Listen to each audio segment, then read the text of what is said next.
Part of me likes a college, university environment where you have faculty who are kind of quirky and are doing all sorts of interesting, weird things. Yeah, and I think it's somewhat, unfortunately, universities generally probably make less space for quirky faculty than they used to. It used to be, I think... Faculty used to be like if you were a professor, you're quirky. That is exactly right. That was the nature of being a professor. Not only did you have some quirky ideas, but you also engaged in quirky behavior, and you were often sort of countercultural in your basic attitude toward life. And not everybody, obviously. There are lots of very straight-laced college professors all the time. But there are also going to be people on campus that are way out there in terms of how they live their lives. Somewhere I read of the freedom of speech. You're listening to So to Speak, the Free Speech Podcast, brought to you by FIRE, the Foundation for Individual Rights and Expression. Welcome back to So to Speak, the Free Speech Podcast, where every other week we take an uncensored look at the world of free expression through personal stories and candid conversations. I am your host, Nico Perino. Today we're in our Philadelphia office, not in our DC podcast studio. It's because we have our board of directors meeting and our advisory council meeting, and we are joined by one of FIRE's board of director members today, Keith Whittington. Keith is the David Boies Professor of Law at Yale Law School, also the director of Yale Law School's new Center for Academic Freedom and Free Speech. Keith spent most of his career at Princeton University, where he served as the William Nelson Cromwell Professor of Politics from 2006 until 2024. He was the founding chair of the Academic Freedom Alliance's Academic Committee. The author of a number of books. Keith was just telling me before this, he has another book coming out, but the two that are most relevant to the free speech arena are Speak Freely, Why Universities Must Defend Free Speech, which we have over here on the bookshelf behind us, and his newest book, which is going to be the topic of our conversation today, You Can't Teach That, The Battle Over University Classrooms. Keith, welcome onto the show. Thanks for having me. I appreciate it. So let's talk first about what you have going on at Yale. What's this new center about? Its initial focus, at least, will be on free speech and academic freedom issues in a university and campus context in particular. It might, over time, expand to be thinking about free speech issues outside a campus context. But most immediately, there's certainly a lot of difficult activity occurring surrounding both academic freedom and free expressions, student protesting and the like on campuses. And so the center is going to focus its attention partially on trying to support scholarship and public discussion around those principles and issues, and part trying to think about policy solutions and sort of best practices in universities, model policies universities can adopt affecting free expression and the like, thinking some about what kinds of public policy responses are percolating relative to universities, and which ones might be decent ideas and which ones might be terrible ideas. And so hopefully we can contribute to sort of informing better policymaking and sort of direct people onto the right path. So these new centers, you're getting a lot of them at colleges and universities across the country. What was Yale's motivation? Well, partially my arrival. So part of my conversation about trying to think about moving to law school was the possibility of launching a center. I've been increasingly working in this free speech space. It's occupying a lot of my time and attention generally. And part of my interest in moving to a law school was the sort of practicalities of thinking about how to design better free speech policies and academic freedom policies and doctrine. And so a law school environment seemed like a particularly good one for trying to develop that work generally. And a center that was focused on it seemed important. I thought it was partially useful for Yale itself, just to plant a flag on these issues and indicate that it both cared about free speech issues on that campus, but also wanted to help lead the charge as universities continue to recommit themselves to thinking about free speech issues. And I was really happy that when I first suggested it, they were enthusiastic about the prospect and thought that they could do good things there, and they were very encouraging about it. And there are other colleagues there in the law school in particular who have free speech and academic freedom interests, and so I think it's a particularly natural place to try to build some real synergies and get some things going. Well, congratulations on the new role and the new center. I want to talk now about this book, You Can't Teach That. Anyone who's listening to the show or has followed free speech issues across the country for the past couple of years knows that the topic of speech in the classroom is one that has captured headlines. Was there a misconception surrounding what speech in the classroom is that you felt needed to be rectified with this book? Well, I think they're both misconceptions about what the scope of freedom is in a classroom context. There's also questions about why we should care about the kind of freedom that we have enjoyed over the last several decades, at least, in university teaching. And I think there are real challenges in an environment in which state legislatures in particular are getting involved with statutory changes affecting classroom speech. That then in turn is going to create litigation, which FIRE's been involved with, as well as other organizations. And that's going to put real pressure on judges to try to think through what kinds of academic freedom protections are really built into the First Amendment, how to encapsulate those kind of protections in doctrine. And so there's a real need, I think, to think through that process very carefully now. So the book in part is an effort both to try to explain why academic freedom and freedom of teaching in classrooms matters, and what kind of appropriate limitations are there on that kind of freedom. But also try to think about if we're going to institutionalize it, including through constitutional law, how do we do that in a way that doesn't create more problems than it solves? So you have the First Amendment. Right. Congress shall make no law abridging the freedom of speech. And you have academic freedom, this concept, which is often conflated or seen to be the same thing as the First Amendment. And then you have classroom speech, which involves some aspect of academic freedom. So there you have three different buckets here. What is the difference between the three, if any?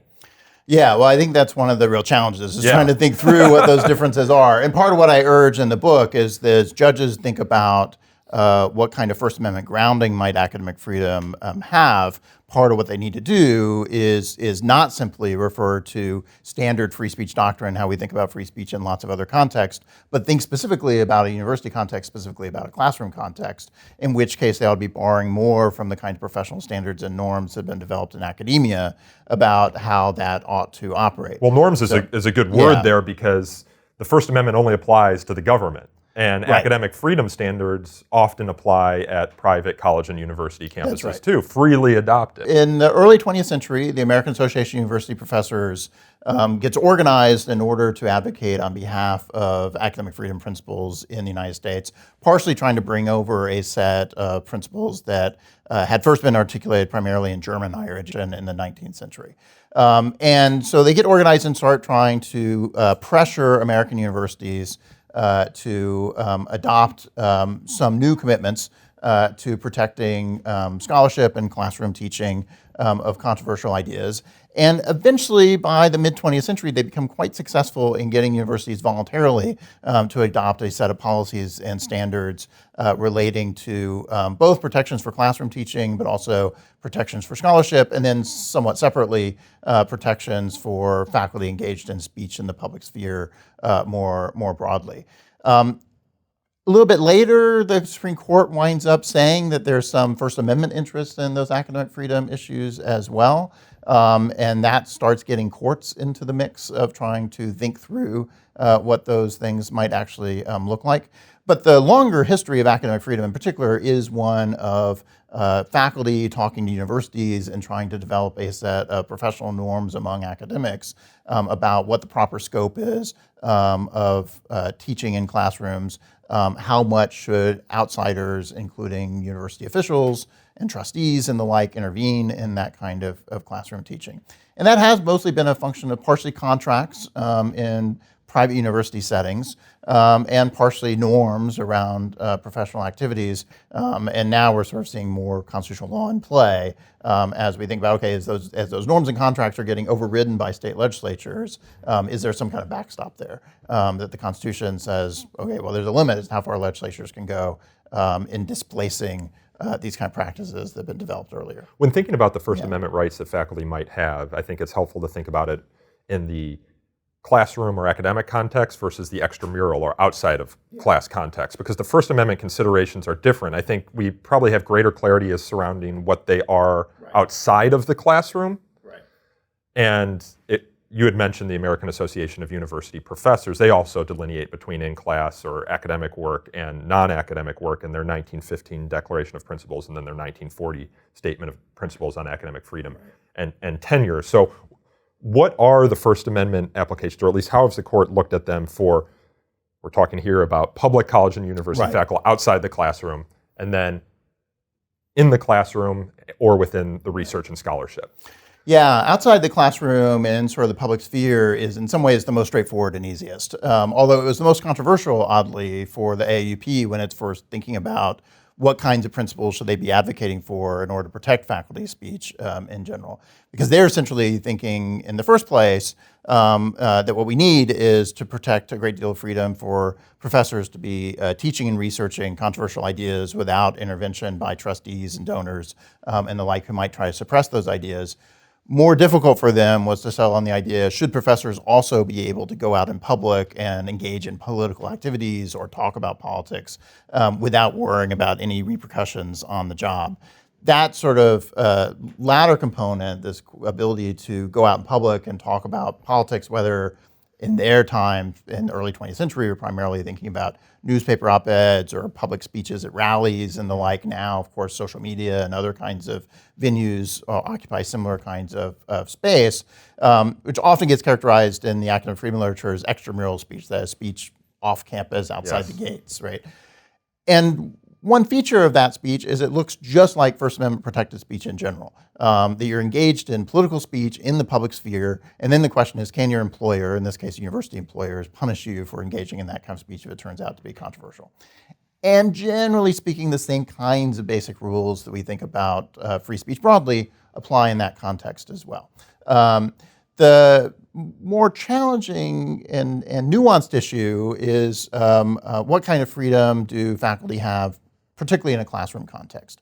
There's some issues about a scholarly context as well, and sort of what you do in your scholarly research and publications. Yeah. And there's certainly concern that the AUP is concerned with, especially in the early 20th century, of there are genuine instances of university presidents censoring and suppressing research activities by faculty when they were engaged in controversial research. Or state legislatures. I went to Indiana University, which has the famous Kinsey Institute. That's right. And Alfred Kinsey often was caught in the crosshairs of Alfred Kinsey, for those who don't know, was the big sexual researcher in the middle part of the 20th century, and in a conservative state, Indiana University, that sometimes didn't like the research that he was conducting. And so they've made a movie about him called Kinsey, and it's celebrated how the university and Herman B. Wells, then the president, stood up for his academic freedom rights. Right. But the more challenging, in some ways, area of speech activities faculty engage in on a routine basis is classroom teaching and broader teaching activities. We can think of it also including not only what happened in the classroom, but maybe advising and mentoring activities and the like. And part of the challenge of free speech in that kind of classroom environment is you are empowering faculty to be in a classroom to speak to a captive audience. And they're there for specific professional purposes. They're supposed to be conveying a curriculum, conveying professionally competent information to students in that environment. And that also imposes some responsibilities then on faculty as to what they ought to be doing in that classroom environment, which are part of the norms and boundaries that surround these expectations about academic freedom. They're built in these policies and norms that are developed outside the context of constitutional law. So part of what I emphasize for judges who are coming to this somewhat fresh and trying to think about, okay, what are the speech rights of faculty in a classroom context, is to emphasize that we don't tend to think faculty can have a full freedom to just say whatever they want in a classroom context. There's some responsibilities and boundaries on their speech as well, and those boundaries are particularly a function of a question of one, what I characterize as germaneness. So is what they're saying in the classroom relevant to the subject matter that they're teaching? So you don't want your chemistry professor taking up half your class time talking about what happened in the election. Sure. That's not the job of the chemistry professor, it's not what you signed up for. And the university has a proper interest in making sure that when they hire a chemistry professor or teach chemistry and students sign up for a chemistry class, they're getting chemistry and they're not getting something else. So there's a germaneness expectation that you're sort of sticking to the subject matter that you're supposed to be teaching. Likewise, there's a competence expectation that if you are hiring somebody to teach chemistry, that they're competently teaching chemistry and that they're not incompetently teaching it. And the university has a proper interest in patrolling that boundary and reining in faculty who might be engaging in teaching of something that they call chemistry, but in fact is incompetent by their professional standards of their particular discipline. And of course, that's going to be much more controversial in some disciplines than it's likely to be. Yeah, like what in about others. flat eartherism? Is that protected under academic freedom if you're teaching a geography course? for So, example? I think when we think about sort of the professional competence requirements of teaching and the responsibilities and boundaries of teaching, it's easiest in some ways to think about the natural sciences because they have the sort of clearest standards in some ways, right? So if you are teaching a civil engineering class, you need a professional competence that allows you to teach students how to build bridges that are going to stay up, as opposed to building bridges that are going to fall down, right? It would be very bad if they taught how It would be bridges very to bad fall if they down. fall down, and universities have a legitimate interest in making sure that the faculty who are in that classroom are teaching students in a proper way such that the buildings are not going to fall down, the bridges are not going to fall Because down. it would et cetera. be protected under the First Amendment, theoretically, for advocating a theory of Absolutely. building that was dumb. No, right? that's Or- right. So if I had a podcast or a blog and I wanted to write all kinds of stuff on my own personal theory about how you build bridges, and it's all completely incompetent garbage, and if anyone followed that lead, their bridges would all fall down, I have a perfect First Amendment right to convey that, right? But universities don't need to provide me a classroom context in a civil engineering class in order to teach it. The challenge, though, is how do we identify when that's occurring, and how do you allow space for faculty to introduce ideas that are controversial, not just in society more generally, but even controversial within their own disciplines, for example.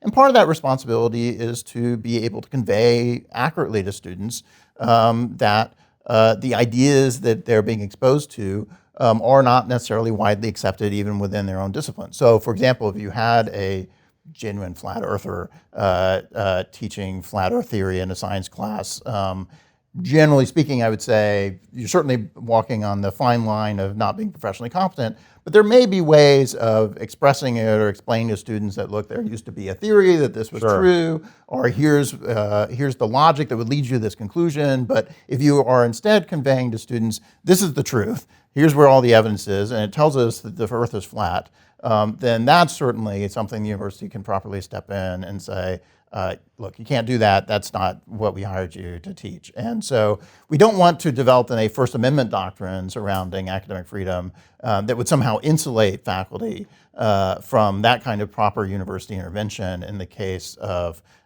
them engaging in speech that's professionally incompetent, for example.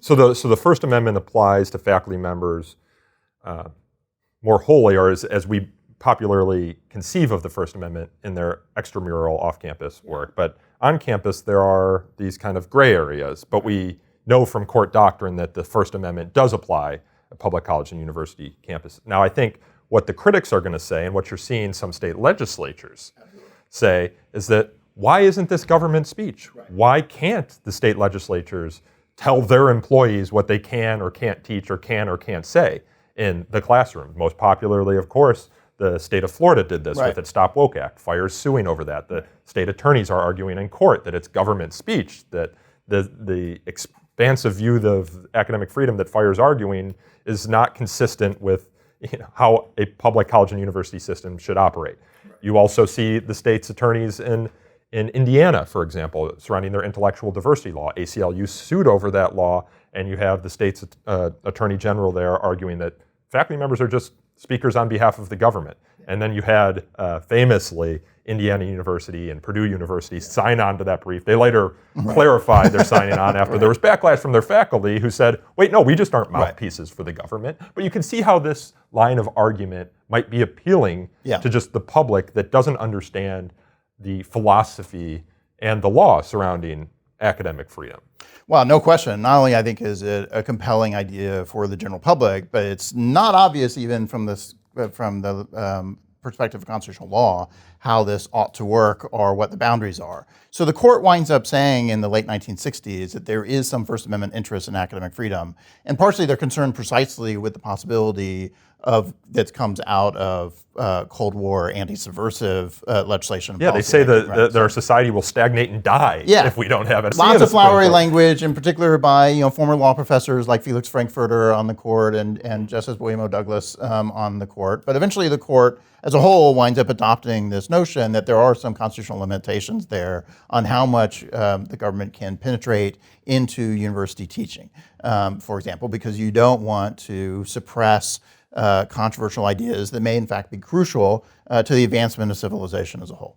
So they say that, but then they don't really say much more about what does that look like in practice, what are the rules surrounding that, what kind of framework should you apply. They sort of leave it to the lower courts, and the Supreme Court has never revisited it. Subsequently, you get the court then increasingly focused on a separate line of doctrine, thinking about government speech in part. The court carves out some doctrine saying, well, look, when the government's conveying its own message, it gets a free hand here. There are not First Amendment constraints on that. And likewise, the court winds up developing out what's known as government employee speech doctrine. So under what circumstances do government employees generally have speech rights, and what are the limitations and constraints on those kinds of speech rights? As those later doctrines have been developed, it's created lots of space for government to control their own employees and people that they hire to convey their messages in order to get them to convey messages that are consistent with what the government's trying to do more generally. Yeah. And so now those lines of doctrine are all now going to be in some tension with one another. Our professors really just hired hands, no different than public relations people for the government, or comms directors for government officials, and the expectation is they're just going to go out and tell students whatever it is the governor wants them to say. It's amazing that you have the Supreme Court doctrine going back decades that says there are First Amendment considerations with regard to academic freedom in public colleges and universities, but it hasn't really been clarified in a way that we feel confident we can articulate what the guardrails are. Right. And maybe it's because the AAUP and other academic freedom groups like FIRE, for example, have done a pretty good job of getting these standards voluntarily adopted. Right. But now we're seeing those voluntary standards come under attack. And I don't even know how that you can get like one Supreme Court case, for example, that's going to clarify it, because you have a bunch of different ways that you can cut faculty expression. One is determining what the curriculum is in the first place, right? Do colleges and universities have a freer hand to determine what courses are taught? This is one of the things, or what departments exist. This is what you're seeing at New College, for example, in Florida. Yeah. And then beyond that, there's what they can say in the classroom, and then there's what they can do in their research. And you can see how the courts and academic freedom standards are going to draw different limits surrounding each one of those categories. I think that's right. And it's all coming to a head sort of right now as there is this popular backlash against what's being taught in schools. First starting in the K through 12 environment, but now kind of percolating up to the collegiate environment, mostly surrounding what's popularly termed wokeism. That's why you have the Stop Woke app, right, for example. So how do you think it's going to turn out? Well, I think I think we're going to get different answers to some of these different kinds of policy interventions, because in part they don't all, I think, raise the same kinds of problems and issues. And I think they need to each be thought of in their own terms and think through the particular implications of how specific policies got written. So the Florida Stop Woke Act, for example, is one of the early wave of these kinds of policy interventions, and it's really designed to say that there are certain kinds of ideas you can't properly teach or advocate in a public university classroom. And that's one kind of intervention. And I think it runs sort of headlong against these academic freedom norms, and potentially against any kind of First Amendment interest in those academic freedom norms as well. There was in the briefing the state arguing that, or conceding the point that if Justice Sonia Sotomayor wanted to come to a public college or university campus and read her opinion in the affirmative action case, which was a dissent, you couldn't do it under the plain language of the law, or at least the state would be justified under the law in preventing her from doing so. That is, if a faculty member invited her, or even a faculty member reading the opinion and saying, I happen to agree with this. Right, no, right? Exactly, right. And so I think you put it like that, you say, oh, wow, even if you agree with the idea that this is government speech, you say, well, that's not really how a university should operate. No, that's right. I mean, that kind of so-called anti-critical race theory legislation or divisive concepts legislation is quite dramatic in its potential implications, and certainly the principle being established by it is extremely dramatic, right? So even if you think, okay, look, there are some very specific ideas that shouldn't properly be taught in classrooms, and so part of Florida's argument is that some of these ideas are themselves racist, for example, and there are civil rights concerns with advocating certain kinds of ideas in the classroom. The principle on which you justify the state making these kind of interventions is a very sweeping one that Florida in court is now arguing, of simply saying, look, everything that happens in a university classroom is just an extension of Florida's own policy and views, and as a consequence, we get complete control over what gets said. And so whether it's these really extreme ideas that maybe are extremely unpopular in the general public, or even very mainstream ideas that might be widely accepted, we can control it all. In that sense. And so you can easily imagine a whole long laundry list of additional ideas that get put on the table and say, well, now that's also politically unpopular. We don't think you should teach that. And of course, the answer may be very different in California than in Florida as to which ideas are the extreme ones that we shouldn't be teaching. And so if you embrace Florida's logic as to what the scope of the constitutional authority here is of the legislature to intervene in university classrooms, it really puts university teaching under the direct supervision of government officials. And then the only question is, how active do those government officials really want to be in monitoring that speech and micromanaging that speech? And we have a bit of a model of what that might look like, which is K through 12 education. Yes. We recognize far fewer protections for classroom speech by public school teachers in a K through 12 environment. And we really do think in that context that what happens in the classroom is controlled by the government, an extension of the government, and it's the government's message. Why is that? Is it because it involves minors, it's compulsory, because it doesn't participate in the knowledge generation process in the same way college and universities does? It's rather a knowledge imparting process. I think it's all those things, and so in part, it's I think very important that it involves minors and that they are in there on a compulsory basis. One consequence of that is that there's a real tension between the state's interest here and the parents' interest, and so if you authorize, for example, a K through 12 teacher to have fairly robust First Amendment style academic freedom protections in the classroom, then you're potentially saying, okay, a middle school teacher can now make quite controversial decisions about what sex education, for example, ought to look like in 7th grade in ways that not only might the general public and the school board be unhappy with, but maybe the parents who are sending their kids to that class be very unhappy with as well. And so one way in which we reconcile the fact that we're telling parents, you got to send your kids to public schools is by saying, and we're going to have some democratic control over what happens in those public schools so that you're not just going to have individual teachers freelancing what they think the kids ought to know. We're going to make some community-based decisions.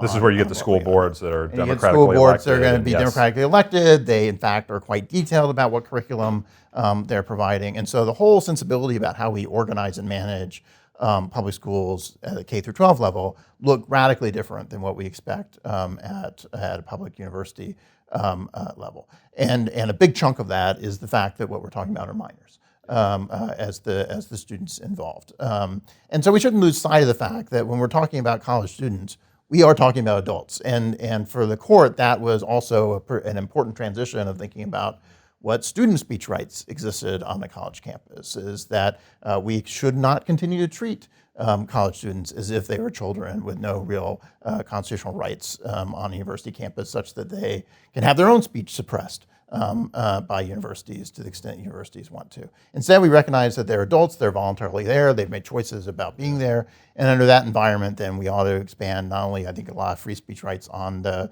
public square on a college campus, but also recognize when adults sign up for a class in which they're going to be exposed to controversial content, that's a very different ballgame than 12-year-olds being forced into a class in which they're going to be exposed to. So you got faculty at public colleges and universities that have First Amendment rights. The court needs to do more to clarify what those actually mean. You have students who have First Amendment rights on public colleges and university campuses, probably where you get the most clarity. And then in the K through 12 environment, you have students who have some First Amendment rights, right?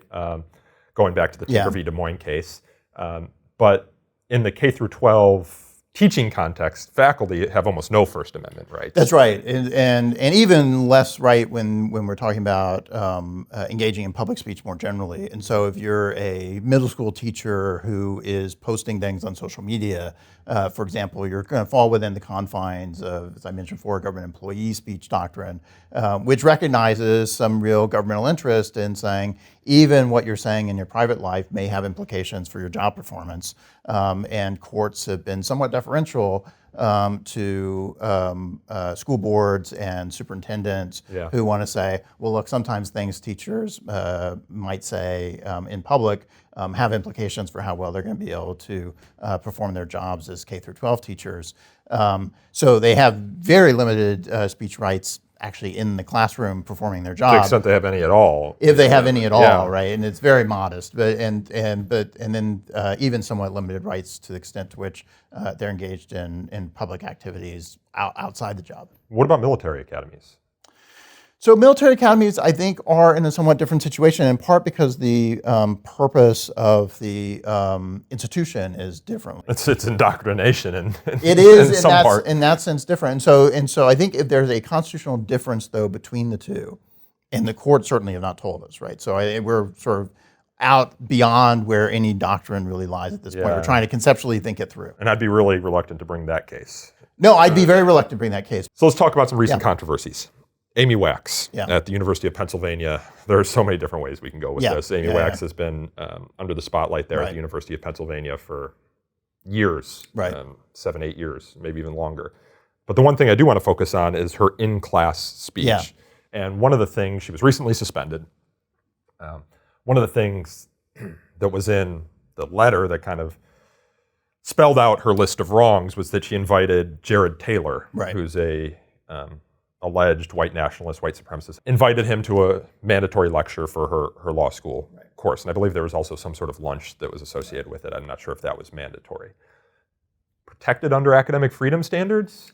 I think it probably is. So one thing to note about the Wax case is that Penn put together a set of accusations that included an extraordinarily wide range of different kinds of speech activities by Professor Wax that they then wanted to punish her for, most of which are in this category of extramural speech. So what did she say on podcasts? What did she say on op-eds? Op-eds that say things like there should be fewer Asian immigrants in the United States. Exactly. Yes. So like I said, that's the space where, in fact, faculty rights are most robust and most protected in this regard under traditional academic freedom style policies, including university policies. And I think Penn would have been on much safer grounds if they just cut all that stuff out and focused on these kinds of questions about what is she doing in the classroom, what is she doing on campus.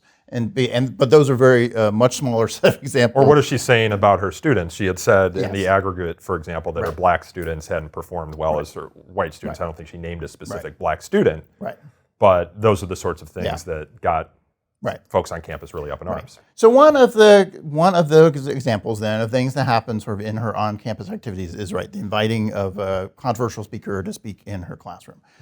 There are plenty of contexts in which you'd say that's clearly unprotected by academic freedom principles for the faculty involved. And I think the crucial question is one of germaneness. So as I said before, the boundaries on faculty freedom in the classroom is partially defined by germaneness and partially by professional competence. Now, presumably, you're not presenting the white supremacist speaker as somehow conveying professionally competent ideas to the students, right? You're not holding them up as, here's a scholar correctly telling you this particular body of information. And so instead, the claim is, here's somebody who works in this public space dealing with the kinds of ideas we're talking about in the classroom, and I want to bring them to bear for you to be exposed to these sets of controversial ideas. And you have some classes that are devoted precisely to this, where they find the most controversial or marginal thinkers, and they say, let's bring them to the classroom and let's have it out and let's have a debate. And I think that's exactly the right way of thinking about it, right? So my understanding of the particular class that she was teaching is it was about conservative ideas in America broadly, in which case this guy is within the ballpark of those kinds of ideas and as a consequence germane to the subject matter of the class. If she was teaching torts or contracts or constitutional law, easier to say this person doesn't belong anywhere near that classroom, has nothing to contribute to the particulars of what she's supposed to be teaching. But given my understanding, at least, of what the content of that class was, a speaker like that at least would be germane to the subject matter of the class. And in that sense, then, the speaker, I think, is no fundamentally different than if she were showing a movie, if she was assigning a book, if she was inviting other controversial speakers to speak in that class. She's exposing students to controversial ideas that are germane to the content of the class. And that's core academic freedom protected activity at heart. So we recently had a case, for example, at Princeton University in which a professor assigned a book that was denounced as anti-Semitic in content to a class on Middle Eastern studies and politics. And government officials, including members of Congress and members of the Israeli government, were writing Princeton University, putting pressure on the university to intervene to prevent this professor from being able to assign this book in class because of its alleged anti-Semitic content. And Princeton's president quite rightly responded to that and saying this is a matter for the decision-making of the individual faculty member, not for the university. The book is relevant to the content of the class that she was teaching, and she then has the authority to make choices about what content she wants to introduce that's germane to that class, so college including controversial things. So the college or university, under academic freedom standards, could look at the content of a course to determine whether it wants the course taught in the first place. Yes. You go downstream from that. That's right. My understanding is that a lot of departments sign off on syllabi, and then what's underneath that syllabi. Right. I mean, the further you go down that funnel, the more authority the individual faculty member has to make judgment calls. And there's moreover often variation in universities as to how much freedom you give individual faculty in some of these contexts. And one of the things I think that's not very well worked out within academic freedom norms is how to think about collective judgments of the faculty versus individual judgments of individual faculty members. So for example, not uncommon for in a professional school environment, like Yale Law School, to decide, okay, we have a bunch of faculty teaching constitutional law classes, and we'd like them all to teach out of the same book. Because we want students to have a common experience regardless of which section they're going to do. Or save thousands of dollars. Right, and save $1,000 or whatever, right? So the faculty are collectively going to decide, we're all going to use this book, and then individual faculty members then are not going to have the freedom to be able to depart from that and say, no, I don't want to use that casebook, I want to use a different casebook instead. Now, of course, Yale doesn't do that because it's Yale. But the other places you can easily imagine doing that, and I don't think that's outside the bounds of academic freedom for the faculty to decide there's some collective decisions we're going to make about what the curriculum looks like, and even, for example, what kinds of materials we're going to use within the class. What I think would be outside the bounds, even in that context, is to say, and you're not allowed to depart from a script about what that looks like. So you're not allowed to introduce supplemental material to the casebook we've all decided we're going to use. You have to present the cases in a particular way rather than another kind of way. That would clearly be intruding on what we think of as very much the individual's right to make choices about how to present it. And so that goes to some of this stuff in the Stop Woke Act as well. The question that the legislature is saying is, we are allowed to talk about certain subject matter in the classroom. You're just not allowed to talk about it from certain perspectives. And that's exactly the kind of viewpoint discrimination that the First Amendment generally disfavors, and is also tends to be disfavored, I think, in an academic freedom context where you want to say, okay, well, look, outside university officials, say university president, can't say, okay, you're allowed to teach a class on evolution, but you're not allowed to talk about human evolution, or you're not allowed to say human evolution is a real theory. That we're going to squelch. And at one point, that was a deeply controversial issue within the university context. They had both university officials intervening in individual classrooms, but also even legislatures intervening in university classrooms saying, it's okay to talk about biology, it's okay to talk about evolution, but you can't talk about human evolution in particular. And so you have to worry that if you go down this road of saying it's okay for state legislatures to make this determination, that you shouldn't have faculty advocating for certain kinds of controversial ideas regarding race, that they also are now opening the door to saying state legislatures get to make that decision about can university faculty be talking about human evolution or various other kinds of ideas as well. Let's go to the heartland now, University of Kansas, Phillip Lowcock. This is a case that you had some disagreements with Fire on, yeah. So it'd be interesting to hear your thoughts on the case. This is a professor who, in class, ahead of the election, says to the class, if you think guys are smarter than girls, you've got some serious problems. That's what frustrates me. There are going to be some males in our society that will refuse to vote for a potential female president because they don't think females are smart enough to be president. We could line all those guys up and shoot them. They clearly don't understand the way the world works. And then after that he says, did I say that? Scratch that from the recording. Right. I don't want the deans hearing that I said that. Right. Yeah. So, so look, this is if we were talking about that kind of speech in a public arena, it's clearly First Amendment protected more generally, right? If he were to It's not a true threat. No, it's not a true threat, for example, and I think there was some rhetoric around the case in which people suggested, oh, this is some kind of threat. And but right, First Amendment has very narrow boundaries that it draws around the idea of what's a genuine true threat in order to separate out violent political rhetoric from you're actually threatening to shoot somebody, for example. And he's clearly engaged in violent political rhetoric, not a true threat. The question is that kind of speech that is totally protected if it occurs in social media posts or on the public quad, likewise protected if you bring it into a university classroom environment? And part of the question there, again, goes to questions about germaneness, I think, fundamentally. Now, in this case, he teaches health sports in general.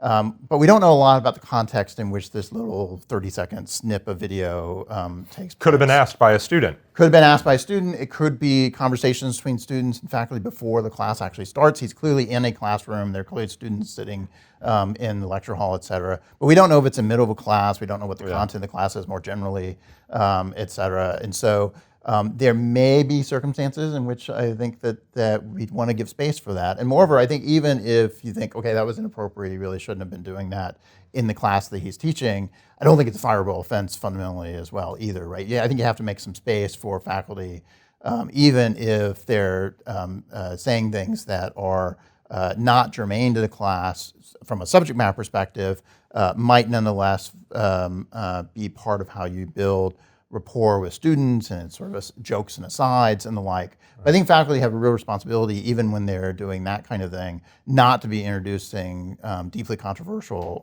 ideas and materials into, oh, I'm just joking and having fun with the students as I teach my chemistry class. And I should say he's no longer at the university. It's unclear whether he was fired or whether he resigned. But I think that's, to your point, the germaneness and the joking, I think from FIRE's perspective, we want to leave breathing room for fleeting remarks, even if they're non-germane. Right. And there is a question as to whether it was a joke. We don't have the entire context, and so we're going to argue kind of the more maximalist there's a jokey element to it regardless, I think, in some ways. But but exactly what the larger context is, hard to say. I think that's right. You definitely want to allow some breathing room there. I think the question is, what's the right principles that we ought to bring to bear to think about cases like that? The university, in this case, issued a statement saying, well, there's no space in university classrooms for people to engage in this kind of violent discourse. But you can imagine contexts in which, in fact, similar kinds of rhetoric is, in fact, germane to the class and relevant to what people are doing. And so I don't think that's the right way of thinking about the problem in front of us. And so instead, really, what we need is information about is how much of the class was like this, and is this consistent with the class? What's the content of the class? Where is this taking place within the context of the class? But it's important, I think, to, as you say, provide some breathing room for faculty to be able to engage in fleeting remarks. On the other hand, I think faculty do have a real responsibility not to say, well, I'm just joking around and engaging in fleeting remarks, and it turns out that every day I have fleeting remarks about how terrible President Trump is in my chemistry class. And I think students quite appropriately can say, look, that's not what we're here for. And so it's fine to joke around a little bit and have some breathing space, but maybe you need to find a different subject matter for your jokes. Yeah, and that's what we asked for in our letter to the University of Kansas, is more information about the context surrounding these remarks to understand what led this professor to leave the university.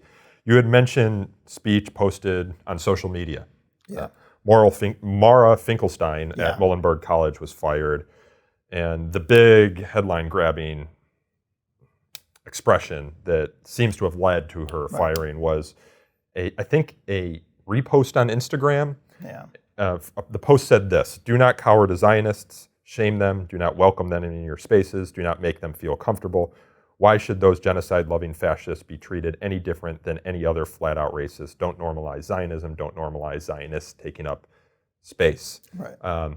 pretty caustic, not classroom speech. Right. Something done on social media.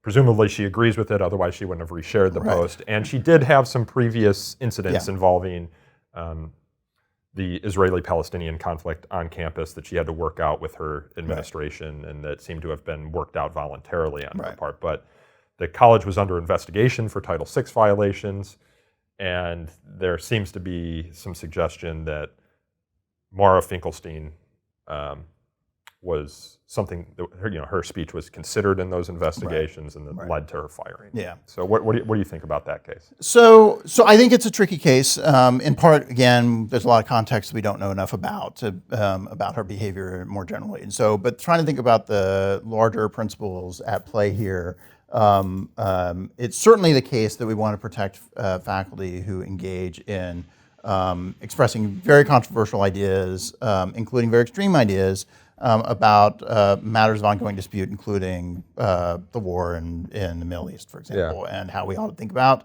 the continued existence of Israel and people who support Israel more broadly.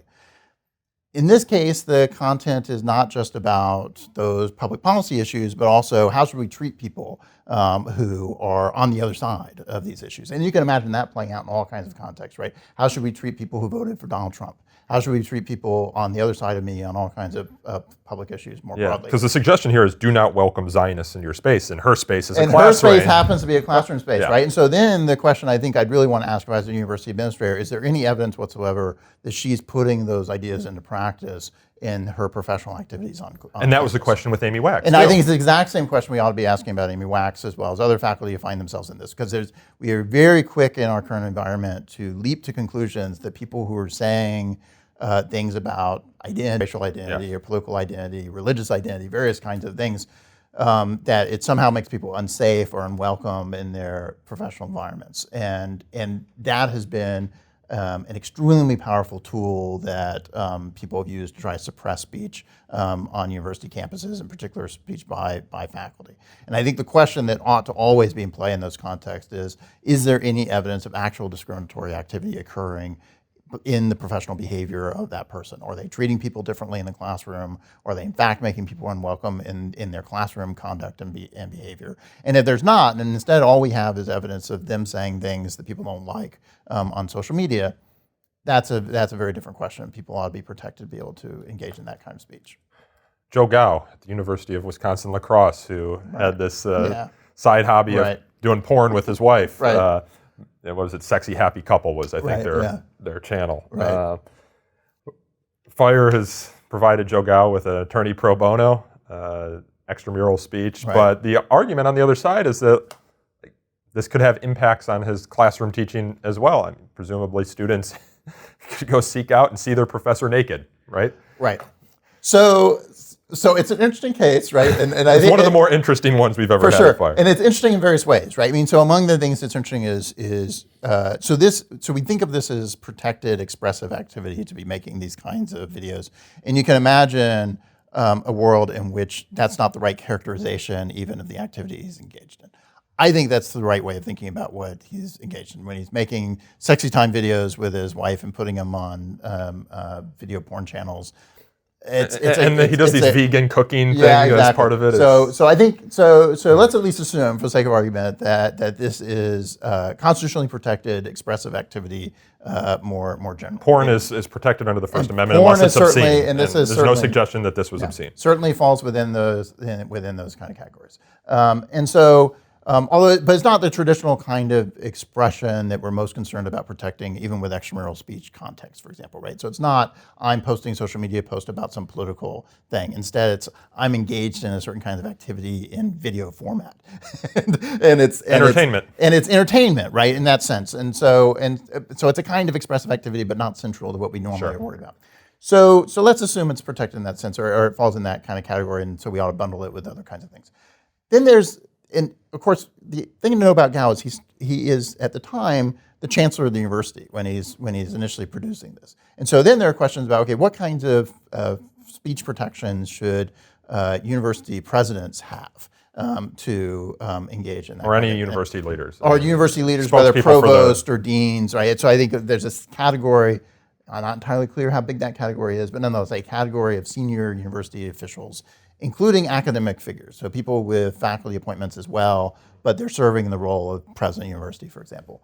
I think their speech rights are pretty minimal in that context, precisely for the kind of reasons that we would identify within a government employee speech context of saying you can engage in totally protected speech about controversial ideas, but it negatively affects your capacity to perform that particular job.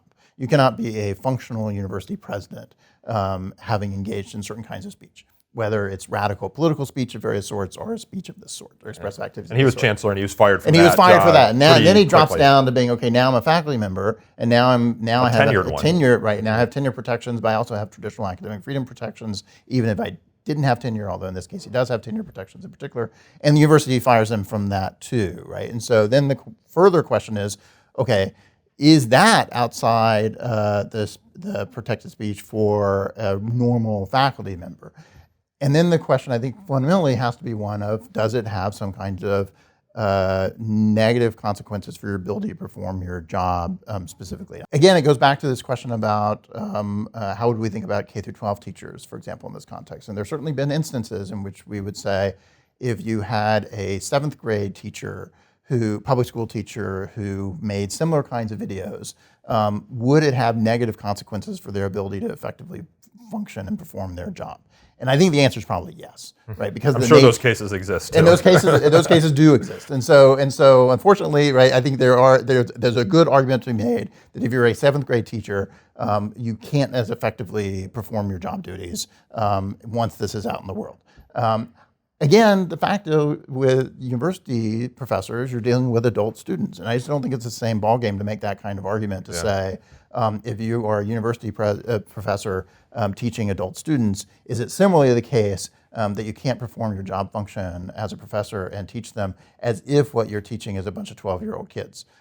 I think we have to think that 22-year-olds are different than 12-year-olds, and they're capable of thinking about their professors in a different way and dealing as adults with the fact that their professors in their off time do controversial, entertaining activities. Part of me likes a college university environment where you have faculty who are kind of quirky and are doing all sorts of interesting, weird things, but the University of Wisconsin system did not think the same and fired him after he went through this sort of process because he was a tenured faculty member. Yeah, and I think it's somewhat, unfortunately, universities generally probably make less space for quirky faculty than they used to. It used to be, I think, faculty used to be like if you were a professor, you're quirky. That is exactly right. That was the nature of being a professor. Not only did you have some quirky ideas, but you also engaged in quirky behavior, and you were often sort of countercultural in your basic attitude toward life. And not everybody, obviously, there are lots of very straight-laced college professors all the time, but there are also going to be people on campus that are way out there in terms of how they live their lives and what they look like. And that used to be part of the excitement and interest about universities. It's part of what made them intriguing places, because there were not only controversial intellectual and scholarly ideas that were being talked about, but also ideas about how one ought to live more broadly, including what kind of art and literature ought to take place, and alternative ways of living socially, for example. So you can imagine, it's not a can't think of cases like this that existed earlier in the 20th century, for example. But you could have imagined professors not advocating, that they're part of the Beat Generation and advocating sort of countercultural expression in that regard, but also that they were nudists and advocates of nudism, for example, and in their private lives they were active nudists. Well, they don't show up on campus nude, and they aren't teaching their classes in the nude, but they are engaged in advocating for nudism on the side, and they go to nudist retreats and the like.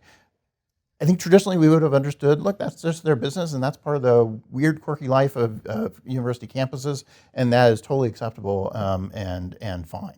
And that we are capable of distinguishing people's private lives from what they're doing professionally.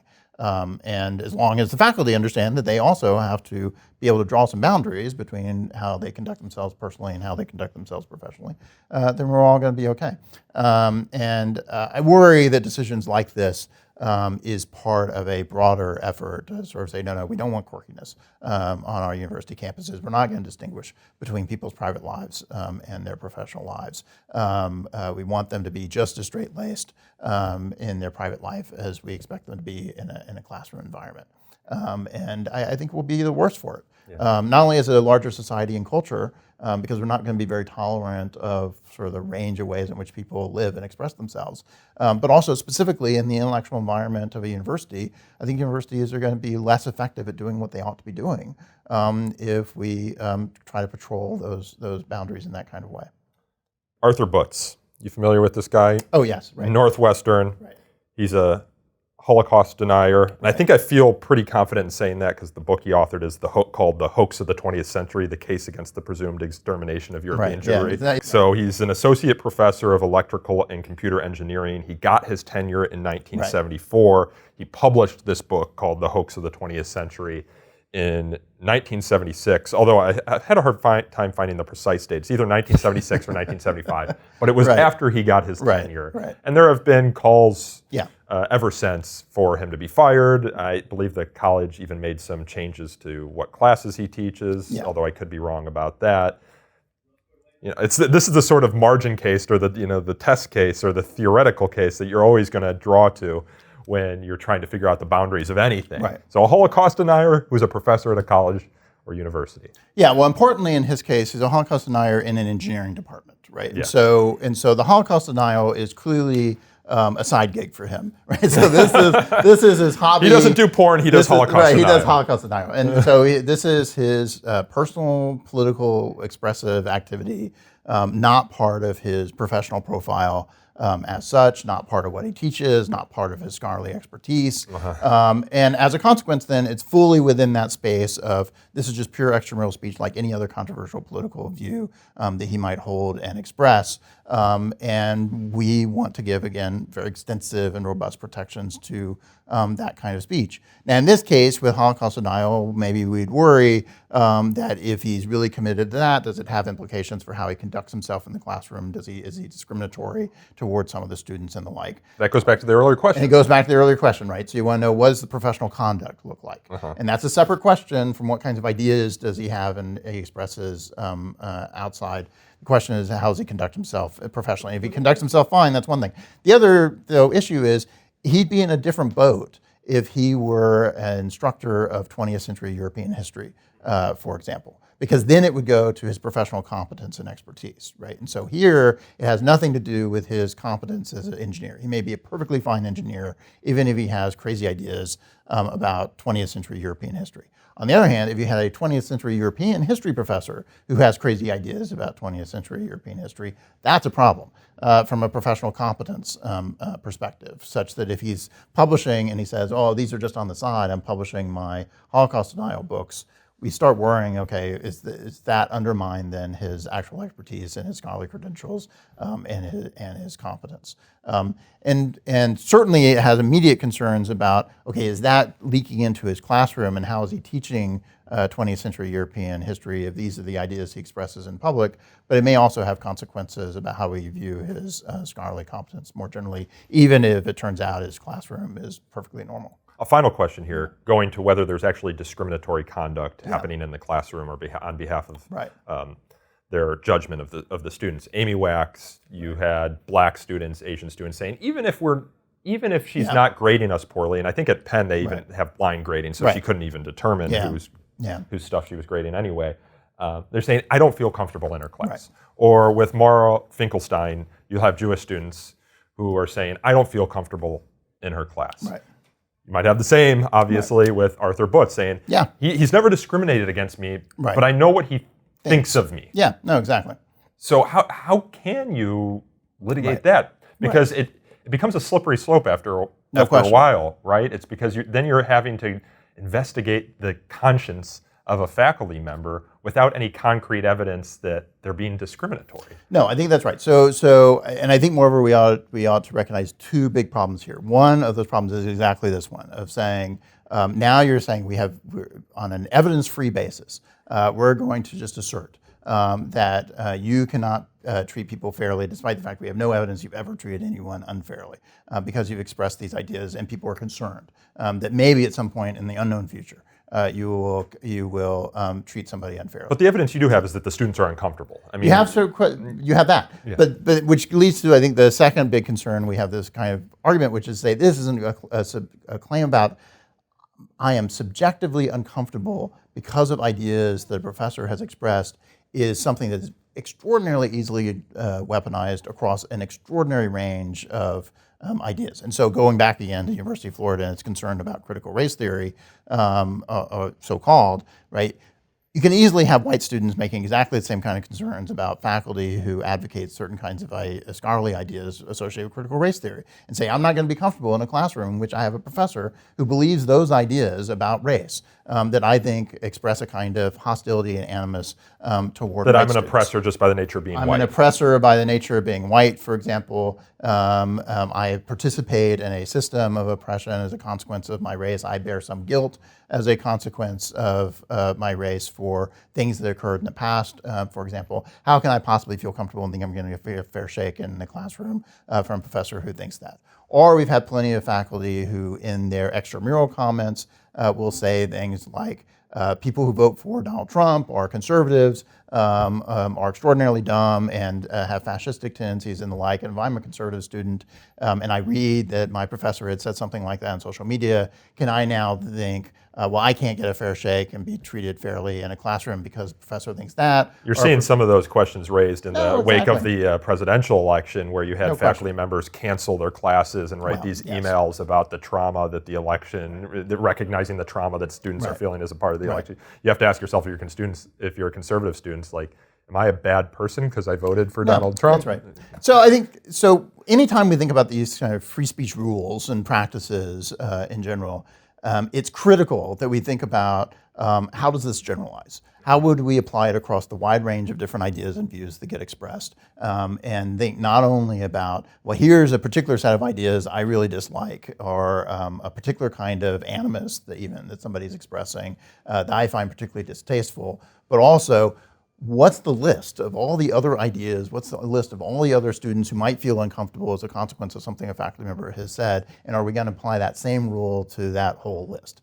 And universities really just can't function if they were to apply that rule as sweepingly as that principle would suggest. And so the consequences, they either need to abandon it, which I think is the correct answer, or they're going to apply it in a very double standard way. And we're just going to pick and choose which particular faculty members we care about when students say, you've made me uncomfortable, and which times we're going to tell the students, buck it up, and we don't care that you're being made uncomfortable. And it's part of the complaint that Jewish students had on lots of university campuses in the last year that said, we've been getting this messaging from universities for years saying if students are made uncomfortable, they have legitimate complaints to be made about the kind of speech activities that are occurring on campuses, including speech activities by faculty.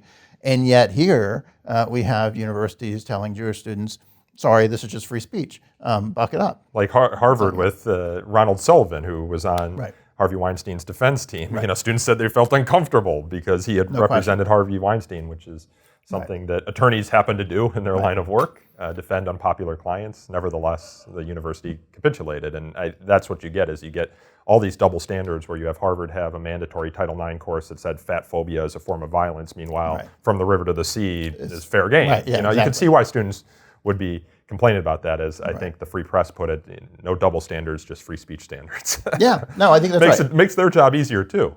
It would make their job fundamentally easier, but it will require a cultural shift on university campuses. It will require explaining to students what the expectations are. It will require explaining to administrators what the expectations are and making them adhere to that in a consistent fashion. And it will require some real adjustment on university campuses, both in terms of what the practices look like, but also resetting how people think about what to expect on campus. Because right now we're in a world in which students are being incentivized and encouraged to file complaints against faculty. Yes. And you mentioned the Indiana statute, for example, and I have a law review article coming out trying to examine some of the issues associated with that.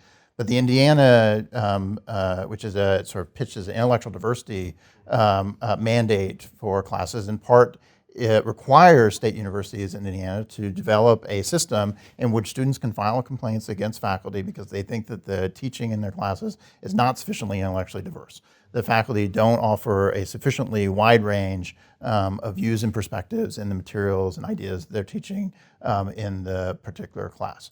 And then some university official is going to have to evaluate, is this a valid complaint, and should the faculty member be punished as a consequence of not being sufficiently diverse in the ideas they're expressing in the classroom.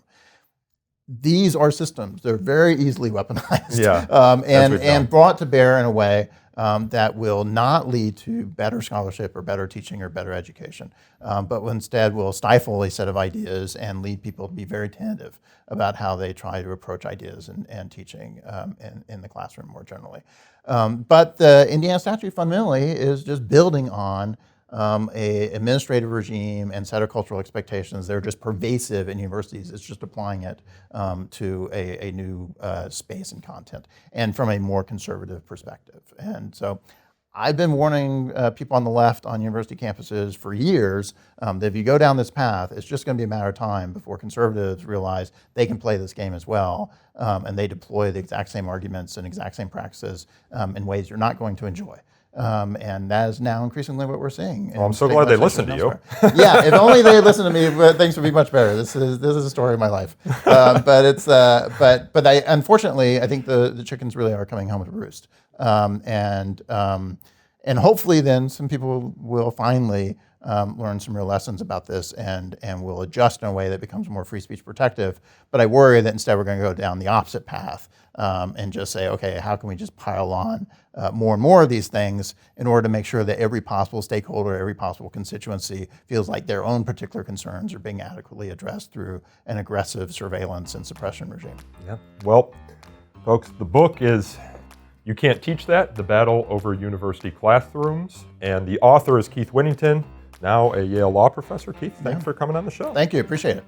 I am Nico Perino, and this podcast is recorded and edited by a rotating roster of my FIRE colleagues, including Aaron Reese and Chris Maltby, and co-produced by my colleague Sam Lee. To learn more about So to Speak, you can subscribe to our YouTube channel or our Substack page, both of which feature video versions of this conversation. We also post a video to X, and you can search for our handle there by going to Free Speech Talk. You can also find us on Facebook and send us feedback at sotospeak@thefire.org. Again, that is sotospeak@thefire.org. And the one thing that you can do to really help the show if you enjoyed this episode is to go to Apple Podcasts or Spotify and leave us a review. Reviews help us attract new listeners to the show, help new folks find us. And until next time, I thank you all again for listening.